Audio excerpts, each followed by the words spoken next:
Hey everybody, Sister Fantastic here, and today is Wellness Wednesday.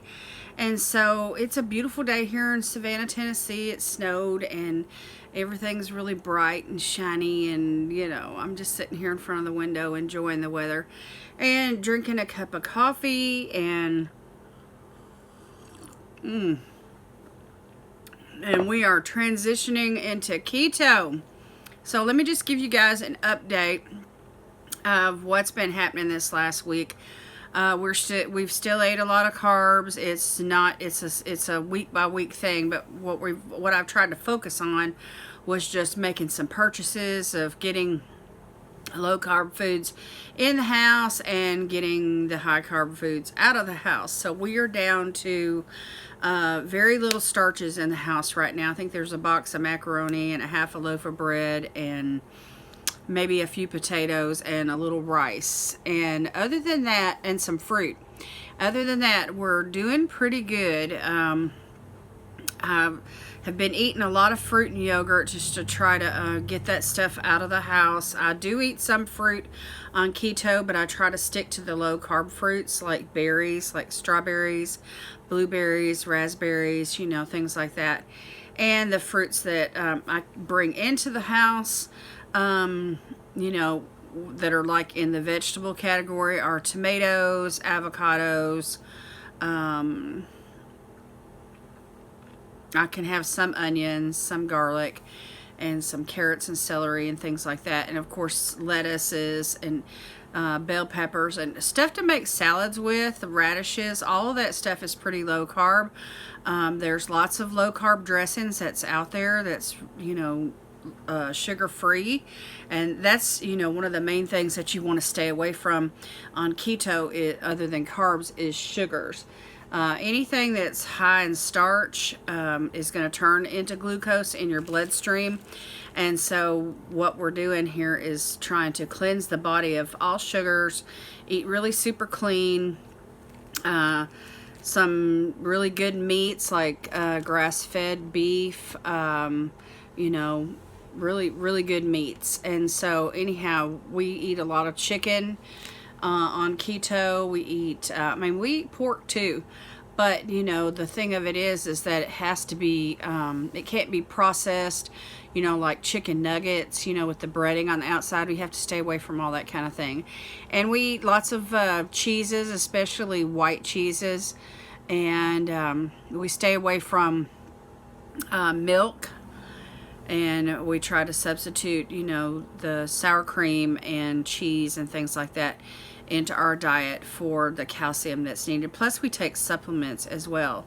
But the main thing, other than getting the starches and the sugars out, is bringing the veggies in. Because when we're not on keto, we have a tendency not to eat near as many fruits and vegetables. And we like fruit, but the veggie thing, and so especially green vegetables, leafy green vegetables.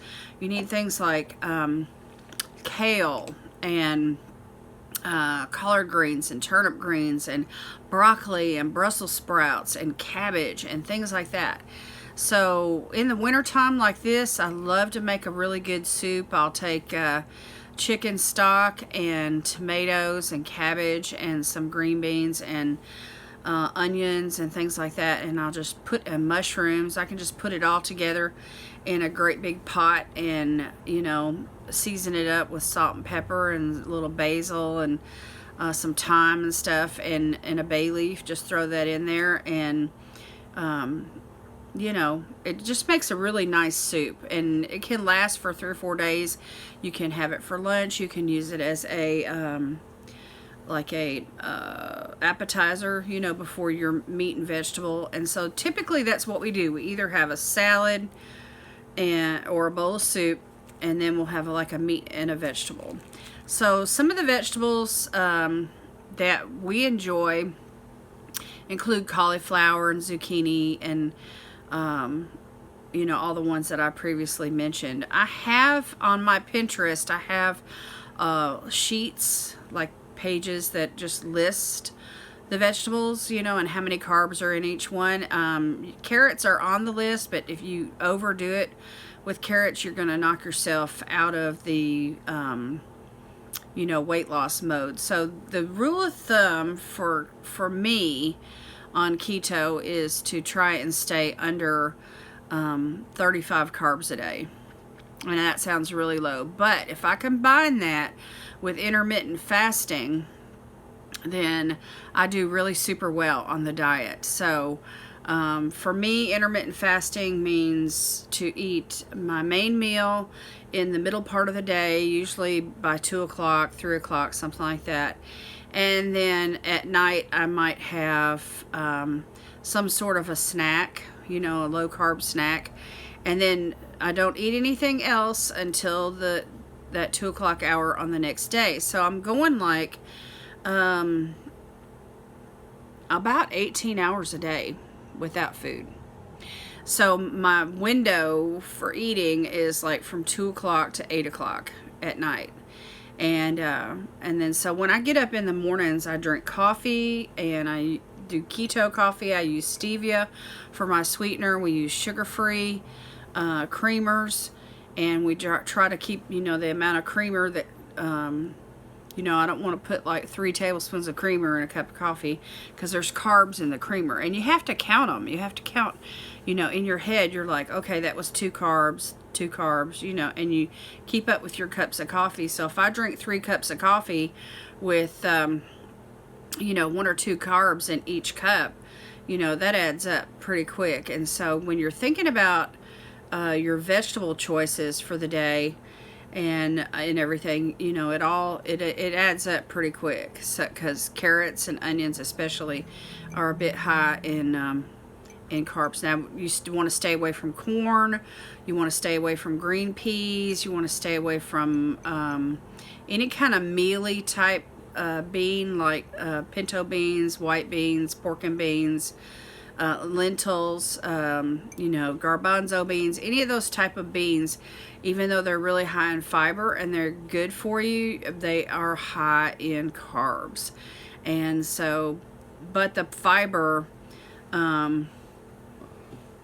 content in them, helps cut down on the carbs, because the way that keto works is that whatever fiber content that a serving has, you subtract your there's a net carb. I don't know how to explain it. Anyway, let's say that you're eating something that's worth, let's say, 9 carbs, and there's 7 carbs, 7 counts of fiber, 7 grams of fiber in that serving. Well, you're going to subtract the fiber from the amount of carbs that it has, and then you have net carbs. So that means it doesn't count. So those 7 fiber grams you take away from your carbs, and it brings it down to 2 net carbs. So instead of it being 9 carbs to add into your 35 carbs for the day, you only add in 2 carbs. So you want to eat foods that are high in fiber. If you can find them in, like tuberous type vegetables, low carb vegetables. Broccoli's a good one, cabbage, any kind of leafy green is going to be awesome in fiber, and you need the fiber. And I have discovered that, there are times on keto that I need more fiber than what I'm taking in the foods themselves. And because my diet is lacking in fruit, and primarily fruits that are high in fiber.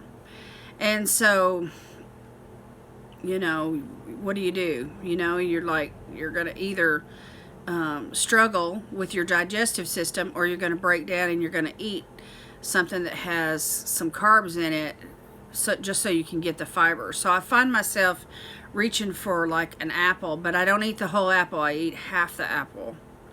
And I don't do that every day. So like one day I might have an apple, the next day I might have strawberries, Or my husband, we'll cut the apple in half, and he'll eat half and I'll eat the other half. And so things like that. And so you have to kind of adjust the diet to what works for you and your digestive system. And you want to stay away from things like dates and raisins and, you know, those high carb fruits. You do not want to eat those, even though they're really super high in fiber. You want to just stay away from those altogether because they just produce too much sugar in your bloodstream. So anyway, that's the diet in a nutshell. I mean, there's a specific science to it, and I'll go into that another time. But anyway, for this week, our goal is to eat at least one meal a day that is completely sugar-free.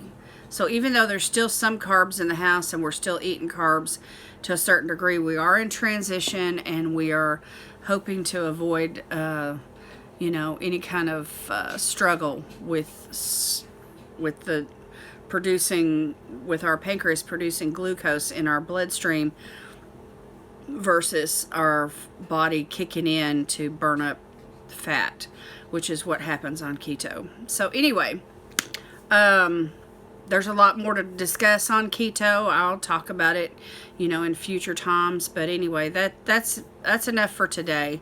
And so anyway, that's basically where we're at. And so you just got to set yourself up for success and purchase the right things at the store and just get what you need into the house. And once you have everything that you need into the house, you know, just stick to not eating out, but, you know, eating at home. If you eat at home, you cook at home, you know, if at all possible, you know, find you some plenty of salads and low carb dressings, you know, blue cheese, you know, sugar-free ranch, you know, those are good ones. You can do Italian, sugar-free Italian. Those are really good dressings. Okay, enough from me today. I know you guys are watching everybody's videos, but I love you guys, and thank you so much for watching. God bless you today is my prayer, and I'll see you in the next one. Bye.